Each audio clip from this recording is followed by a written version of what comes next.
Okay, welcome to Cooking at Home, Cooking in the Classroom, Cooking with Fremo in Food Service One Careers, Central Valley High School. Today we're going to be working with starch, we're going to be working with potatoes, and I'm going to do what I call my easy breakfast potato recipe. And then I'm going to take those potatoes and show you some other simple things, but really good things that you can do. So first things first, in this class, because we're on distance learning, I haven't had a chance to talk much about knife skills, so let's talk about that. Get to know the claw. The idea of the claw is that when you're cutting, your fingers are always curled under a little bit, so the knife is actually going off your fingers like this, so you can't get those fingertips, because fingertips are what are often cut, and thumb tips. So if you can curl under, you can offer yourself a lot of protection. And believe it or not, you're going to have the knife in contact with your hand. So I can go like this. I'm gonna get my curl going, and I'm gonna push the knife through gently, leaving it in contact with the board. Snapping noises are not good. Quiet noises are good. Yeah, this one's kind of beat up here. We'll get rid of that. But watch how I just go like that, and I push the knife through. Okay, and then I can talk to you like this. I don't know if you can see my face, but I can say, hey, do we have any music concerts coming up this year, Mr. Heyman? And he says, well, maybe it'll depend on what happens.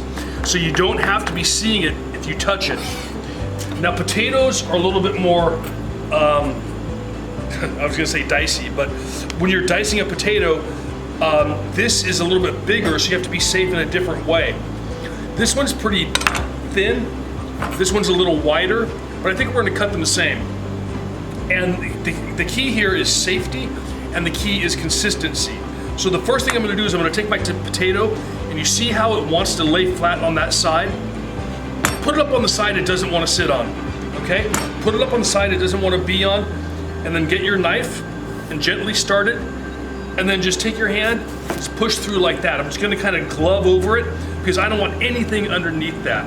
So now I should have two even halves, and I'm gonna use another potato that's the same size. I'm gonna start, go down through the middle, and nice and even. Okay, so there was our first half cut. Now what I'm gonna do is I'm gonna go boom, boom, boom, boom, boom, boom, boom, boom, boom, boom, and so on, okay? I'm gonna do two long cuts, and this is important because if you make a careless cut now, you want consistently sized pieces. If you make a careless cut now, there's no way you're gonna get these potato pieces here the same size as if you cut like that, okay? So it's important to use your brain here and your imagination, figure out where to cut it so it comes out even. So I'm gonna go down the middle of that, and I'm gonna look at that. See, there's my, if I go in halves there, I can go about like that. Maybe something like that. You want like oversized big Monopoly dice, like really big dice. Okay, I'm gonna do two cuts again. I'm taking my hand away so I don't get it in there. And now I'm gonna do the claw cut. Now that I've done that first part, I'm gonna claw up. I'm keeping them consistent. You can pick up and go into the pan at the same time if you wanna keep your cutting board clean. A clean cutting board is a safe cutting board. I'm going through, I'm gonna keep them even. Now, of course, down at the end, some of these are gonna get smaller, and that's just the way it goes. And you'll notice I'm going into a dry pan right now, and I want you, for this recipe at home, friends, to start with a dry pan. This is a heavy bottom one, but since you're boiling, you can kind of use anything right now.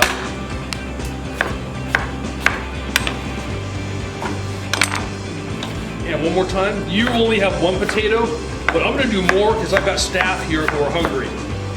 If you get a brown piece that's unappealing, don't eat it. Okay, in we go.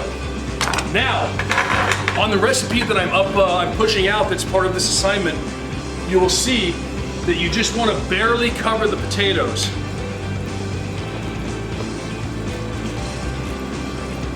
So I'm gonna go about like that. That might even be too much. Just like that. So they're barely covered, but you want them all covered. And then you're gonna salt this. You're gonna salt it pretty heavily. Like I'm gonna put, I only have a tablespoon right here.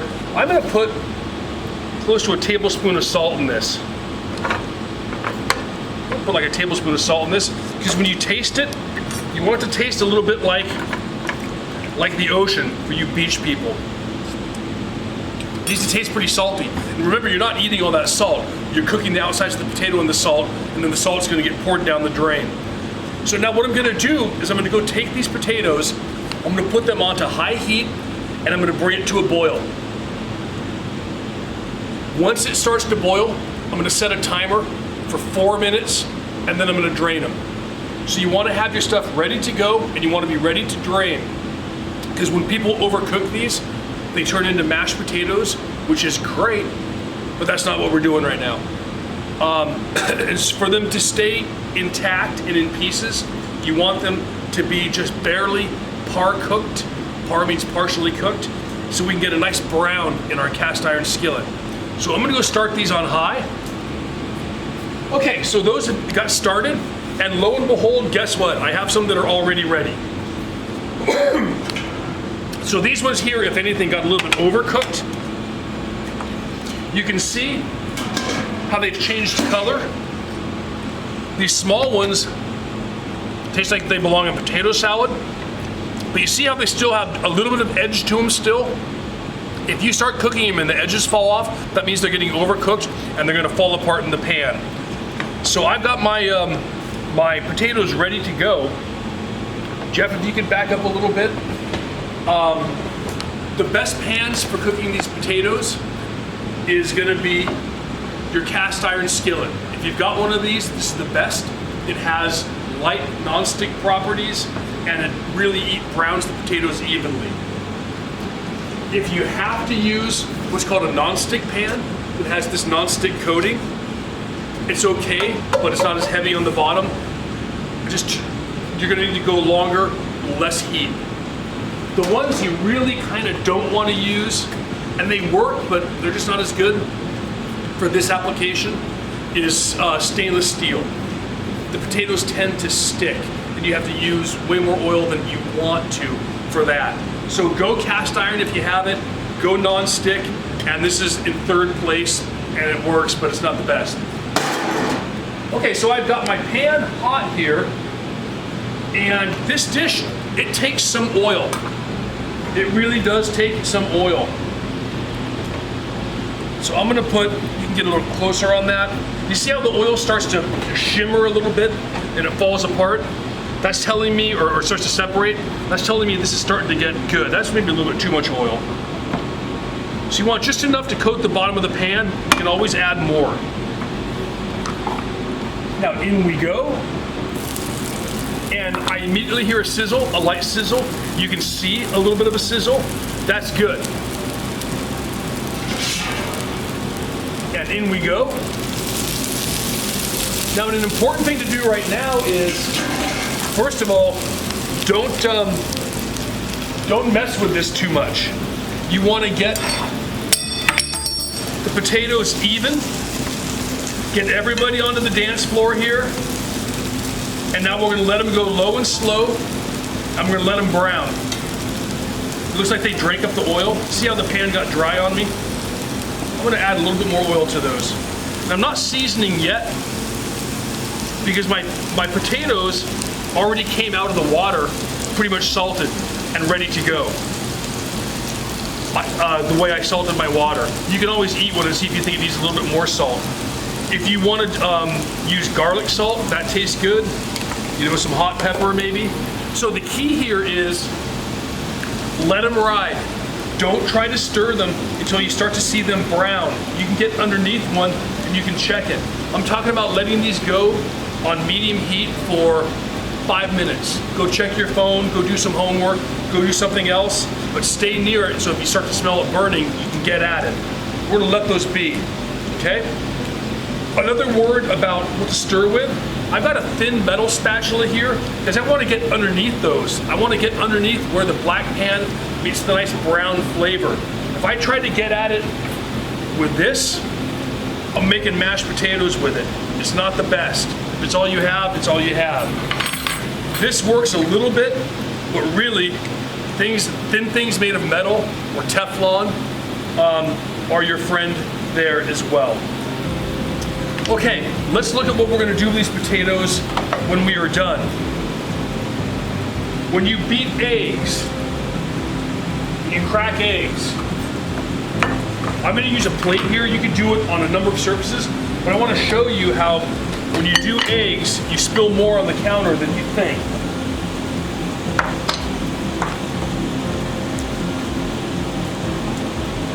I'm going to do 3 eggs. I'm doing an omelet and a frittata, so I got 3 eggs twice. So when you crack eggs, try not to do the 1, 2, 3, 4, 5, 6, 7, 8, 9, 10 little ones and then break it, because you're just making too many little shells. Typically one confident knock is good. One confident one in the wrist, it's good. And that was pretty quick and I didn't spill much. So I'm gonna add my seasoning. You want a nice pinch of salt in that. I'm gonna do both of these. And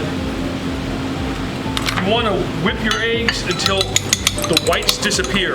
So right now, notice how I'm not using my whole arm. I'm not trying to lasso a horse, out on the range. I'm just using my fingertips there. You want to whip these. The French say do it 63 times. That was probably about 40 right there. But I don't like seeing runny whites in my eggs or whites in my eggs. So I think that's going to be good right there. Let's take a look at these potatoes. I can smell them cooking. I told you not to mess with them, but I'm going to mess with them for the sake of showing you all. See how this was starting to get just a tiny bit of brown on it? That was about 2 minutes. Starting to get a little bit golden brown. That's the flavor you can't buy. You have to make that yourself. Otherwise, you don't get it. So we're starting to get a little bit of brown there. I'm not going to get impatient and turn these up.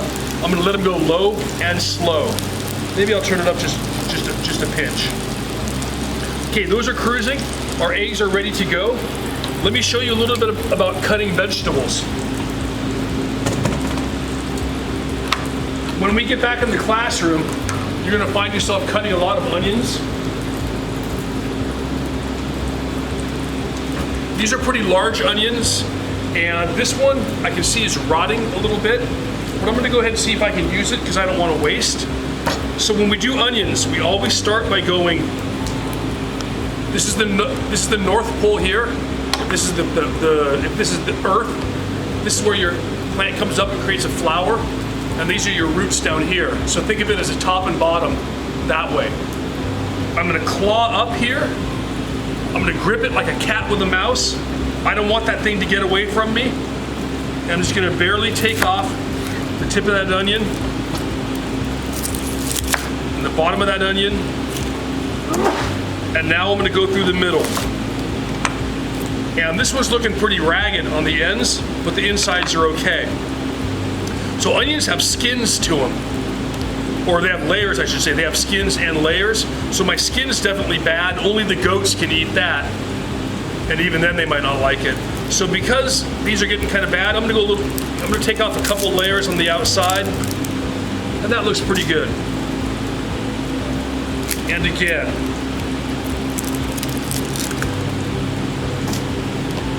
Okay, let's do that again, but let's do it with one that may not be rotten. I'm gonna do this one in real time.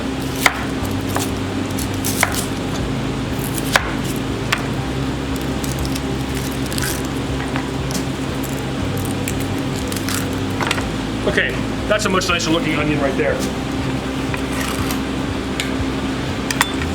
In the onion, there is a side which has a little knot in it. You can see there's a knot right there. That's what holds the onion together when we cut it. And that is on the root side going out. This is the flower side. So on the root side, I'm gonna put the root away from me. So you do not want the knot near you. And you see how there's lines on the onion? I'm gonna do what I call the 90-10 cut. I'm gonna cut 90% of that knife, 90% of the onion with 10% of the knife. And I'm gonna follow the lines, and I'm just gonna use a little bit of the knife, and I'm gonna grab it with my claw, And depending on how big you want the onions is how big you go across like this. If you want them super fine, like that, do you want your onions to be like that? I don't right now. So what I'm gonna do is I'm gonna go slightly bigger. But see, I'm only going 90% of the way through. There's like 50%, 90% go through. I'm snapping down, and then once I do that, then I turn it 90 degrees, I claw it, I push through. Okay, we'll do one more. Here's my knot end. I'm gonna put the knot away from me, and I'll do this one in real time, where you go snap it through. And the good thing about doing that is your onions is already halfway cut, but look, it's still holding together because your knot is your friend there. So now I've got plenty of onion. Set this aside. And let's look at these potatoes. I can smell them starting to brown a little bit. Oh yeah, so look at that, there we go.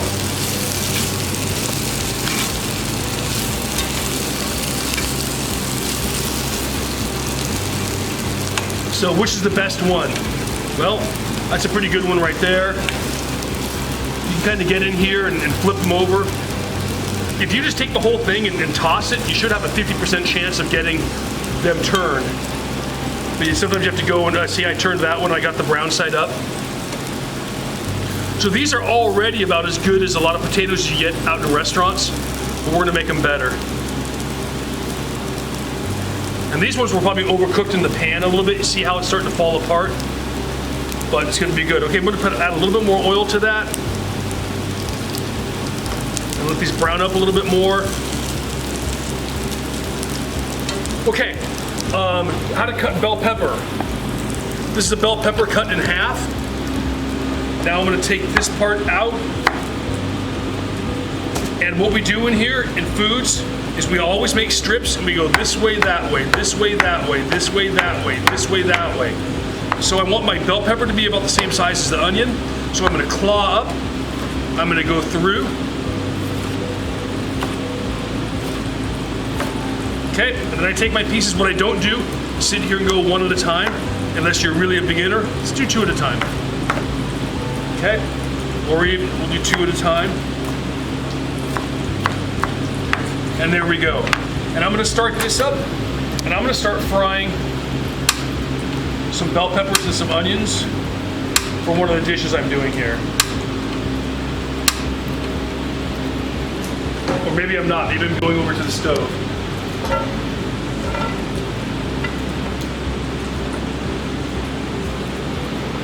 Coat these with some oil. Toss those around, and I'm gonna go put that on some flame. We're probably gonna take a break in a moment. One. Action. Excuse me. Action. Okay, low and slow is how it goes with these potatoes. You come take a look at this here. These are great looking breakfast potatoes, nice and brown. A couple of them got a little burned, but I like them that way. So that is great. Let me show you how to do some things with these potatoes. You can just eat them like this with ketchup, or you could put them into some things. Let's see what those things are. Can you back up a little bit here, and I'm gonna demonstrate how to make an omelet. I like green onions with my eggs, so I'm gonna go ahead and get some more green onions ready to go here.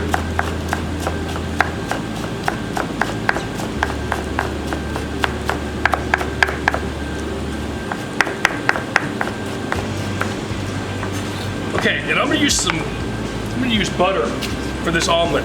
I have an omelet size non-stick pan with a decent coating on it, and you want your butter to just start to sizzle, but not burn. That's starting to burn a little bit.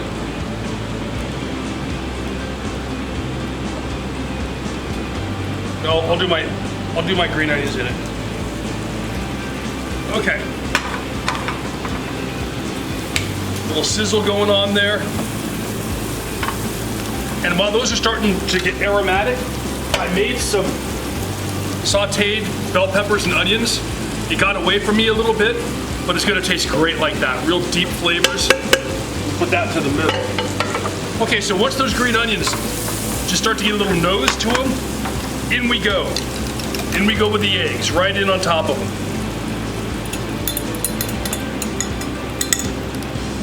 And now, the trick here is to not burn it. So I'm gonna break up the middle a little bit. And now notice how, like certain animals, like a lizard, can regrow a tail, like octopuses and stuff can too. I'm gonna start letting the base form. See how it's cooking around the sides there? To get these off. See how it's starting to cook around the sides? I'm actually gonna go like this and let the eggs run under. And now I'm gonna find another side like that and let the eggs run under. Go under the house like that. And I'm gonna lift it up in the middle because I don't want that middle part burning. And look, I can recover that middle part and it's gonna grow a new tail over there. It's gonna grow a new omelet. Don't be scared of moving your pan around like this. Get that egg underneath it. And I'm gonna show you how to finish an omelet the way we do in class, which is finishing it in the oven. So now I'm gonna go with some of the bell peppers and onions in the middle. I'm gonna put in a little bit of cheese. I'm gonna put in some of my potatoes. And now I'm gonna put a little bit more cheese. And into the oven I'm going to go. I've got a hot oven. It's gonna take about 2 minutes maybe. So there is gonna be an omelet. Now let's see how we make what's called an open-faced omelet, which is called a frittata. I'm gonna take my cast iron skillet and I'm gonna go in with a piece of butter.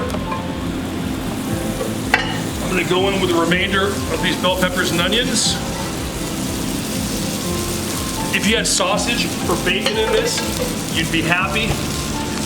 Herbs, all kinds of stuff. Get my green onions in there. A little bit of cheese in there. Stir this around.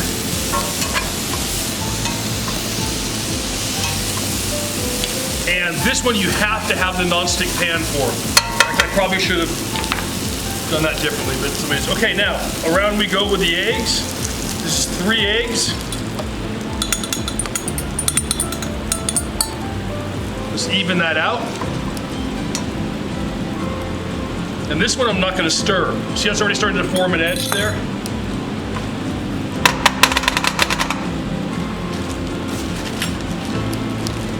See it bubbling in the middle? Let's definitely go with some more cheese on that.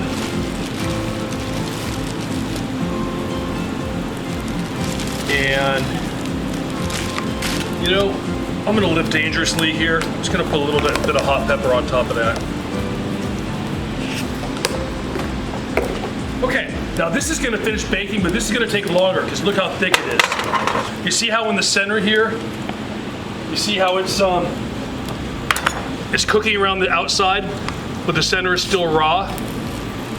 That's your problem right there. Okay, let's turn that off. Do not scorch your eggs. My flame was too hot. Let's get in. You want to back all the way off there? And in we go into the oven.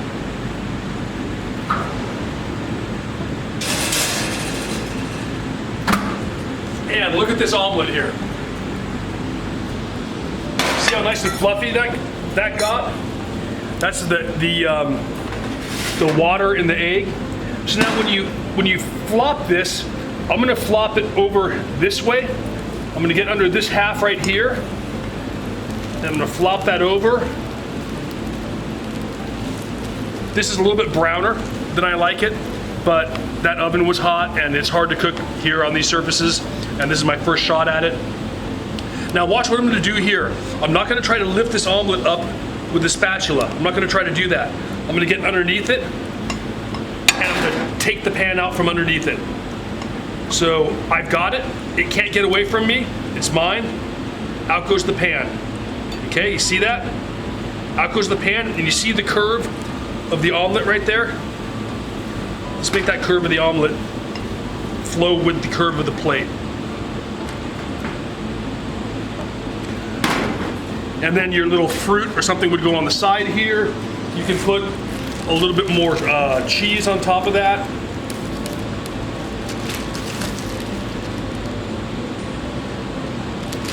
And that would melt.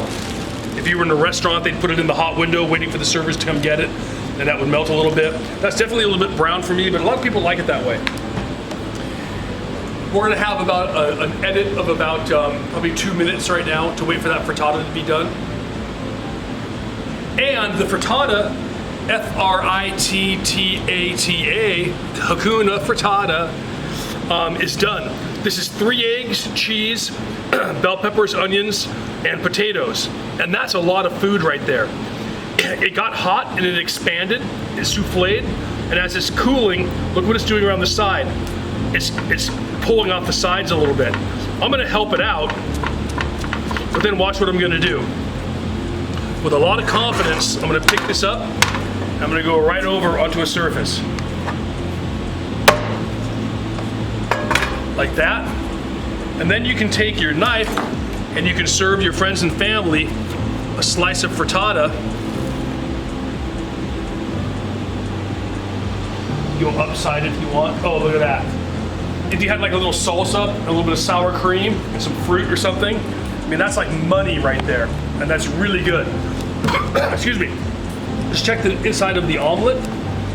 See what that looks like. That's still hot. You got melty cheese in there. Okay, so back to me, Jeff. There is, all I'm expecting from you guys, let me say this, because I know some people are gonna watch the video and they're gonna freak out. All I want you to do is go low and slow and correctly follow the instructions and parboil those potatoes the way the instructions say, and get them into a cast iron or an appropriate heavy bottom pot and get them nice and brown, and then eat them. And notice how you've learned some techniques. If you want to go the next step and beat some eggs, you can make an omelet with whatever you want, whatever vegetables and meats you have, or if you've got the right pan, you want to go for it, you can make a frittata. You can see this is a little bit browner than I wanted, but man, is it hard to cook on these things. They do get hot. So enjoy, folks. Make sure you get that done, and please turn it in on the assignment which says breakfast potatoes turn in. So all my pictures are there with a screenshot. Good luck.